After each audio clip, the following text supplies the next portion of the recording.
जी नाज़रीन, असीं मौजूद आहियूं सचल प्रेस क्लब आदलपुर अॻियां, जिते घोटकी जी शहरी इत्तेहाद ऐं साथी समाजी अॻुवान पारां आदलपुर शहर में चोरी फुरूं ऐं अगवा जूं वारदातूं वधी वियूं आहिनि, जंहिंजे करे हितां जा जेके रवासी आहिनि जागी गुज़ारण ते मजबूर आहिनि। अचो त वधीक हितां जे साथी समाजी ऐं शहरी इत्तेहाद घोटकी जे अॻुवान सां ॻाल्हि ॿोल कयूं त हुनजो छा चवणु आहे। आदलपुर थाने जी हद में रोज़ ॾियारो जेको आहे बदमनी उरुज ते थींदी वेंदी पई आहे। हितां जी इंतिज़ामिया जे कन ते जूअ बि नथी चुड़के। ॿ ॾींहं अॻु मंझि हितां जा बूढ़नि कलवड़नि जो कलवड़ जेको आहे उहो अगवा थी वियो। इन खां अॻु मंझि जेको आहे ओसे पासे में जेको आहे रोज़ माना ग़रीब माण्हुनि जूं कंहिंजी गऊं कढी वञनि था, कंहिंजी मयूं कढी वञनि था। घोटकी जी आदलपुर जी जेकी इंतिज़ामिया आहे या SHO आहे उहे नाहिल आहिनि, जंहिंजे कन ते जूअ नथी चुड़के। हिते माण्हुनि खे का अमन अमान कोन्हे। हिते माण्हू जेका ख़ौफ़ वरितल आहिनि। अॼु हिते आदलपुर दोस्तनि कलवड़ बिरादरी जो जेको ॿ ॾींहं पहिरियों अब्दुल जब्बार कलवड़ अगवा थियो आहे, उनजी जेको आहे मज़म्मत करण जे लाइ एहतिजाज करण लाइ आदलपुर में आया आहियूं। असीं घोटकी जे SSP खां पुरज़ोर मुतालबो करियूं था जेके आदलपुर जे इर्द गिर्द पसगिरदाई में रोज़ चोरी थियणु रोज़ मामूल जो बणिजी चुको आहे। उहो इन खां अलावा हाणे चोरी खां हटी करे अगवा ताईं मरल वञी करे पुॻो आहे। त असीं SSP खां पुरज़ोर मुतालबो कयूं था त आदलपुर इंतिज़ामिया खे फौरी तौर ते हटाए ऐं हितां ॿाहिरां जा पुलिस वारा, हिते लोकल जेके पुलिस वारा आहिनि उहे को कोऑपरेट कोन था कनि, कंहिं बि पब्लिक खे कंहिं क़िस्म में सहूलियत कोन्हे। इन करे असीं चाहियूं था त हितां जा जेके इहे लोकल पुलिस वारा आहिनि इन्हनि खे भले SP साहब व्यवहार करे ॿाहिरां अचनि, के रोज़ जेके शहर में लुंडा लोफर ॾुआरी घुमनि था उन्हनि ते उन्हनि जी नज़र बि हूंदी।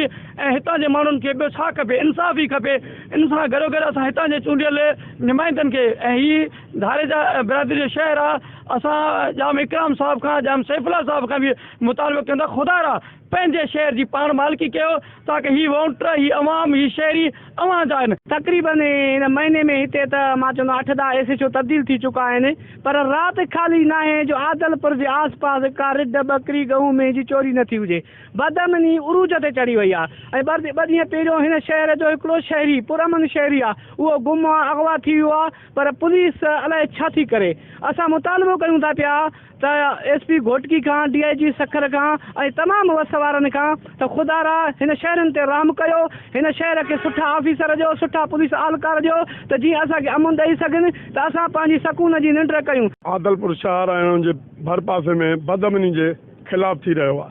पहिरीं असां वटि बदमनी हुई, चोरियूं थोरा हलनि पियूं, पर हाणे उहो एहतिजाज इन करे थियो आहे।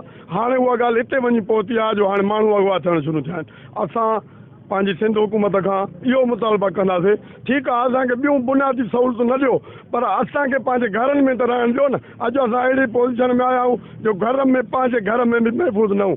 असांजी न रिज महफ़ूज़ आहे, न बकरी महफ़ूज़ आहे, एतिरे क़दुरु जो हाणे असां पाण बि महफ़ूज़ न आहियूं। असां IG सिंध खां पुरज़ोर अपील कयूं था त हिते जेका ॿेगी हली रही आहे, रोज़ हिकु SHO अचे थो, ॿियो वञे थो, टियों अचे थो, ऐं हितां जा असांजा लोकल पुलिस वारा जेके हिते असांजे लाइ बादशाह बणियल मुछ खे वटि ॾेई हिते माना असांजे मथां ई शोशागिरी कंदा घुमंदा वतन। इन्हनि खे ॿाहिरि कढी ॿाहिरां जा सुठा हिकिड़ी सुठी सहकार आलकार आदलपुर शहर में मुक़ररु कया। जी नाज़रीन, हुआ घोटकी जा सियासी समाजी ऐं शहरी इत्तेहाद जा अॻुवान, जंहिंजो चवणु आहे त आदलपुर शहर में मुक़ररु थियल लोकल पुलिस एहलकारनि खे हितां हटाए हिते ॿाहिरां जा पुलिस एहलकार मुक़ररु कया वञनि, जंहिंजे करे फुरूं चोरूं रोज़ जो मामूल बणायो आहे, जंहिंखां पोइ अगवा जूं वारदातूं बि वधी विया आहिनि। हुकूमत या SSP घोटकी IG सिंध ऐं DIG सखर खे घुर्जे त इन्हनि कारिडरनि खे हितां फारिग करे हितां जी आवाम खे जीअण जो हक़ ॾिनो वञे। कैमरामैन निसार अहमद थईन सां गॾु माजिद अली कलवाड़ो, टाइम न्यूज़ आदलपुर।